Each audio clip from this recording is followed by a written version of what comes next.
In today's video, we are going to show you how to add and manage task priority in Trello. So first, open your Trello board and click on the card you want to prioritize. The card details will open in a sidebar on the right. Then you'll see a Labels button in that sidebar. Go ahead and click on it. Now, if you don't have priority labels set up yet, click Create a new label. If you already have some, you can just select from your existing priority labels. For your priority system, assign colors that make sense to you.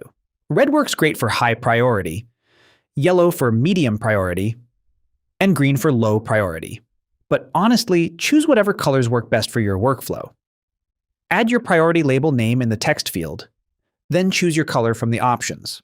Once that's done, click Save to apply that priority label to your card.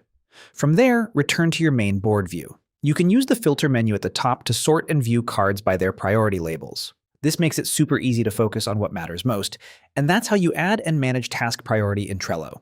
If this helped, drop a like and subscribe for more tutorials like this.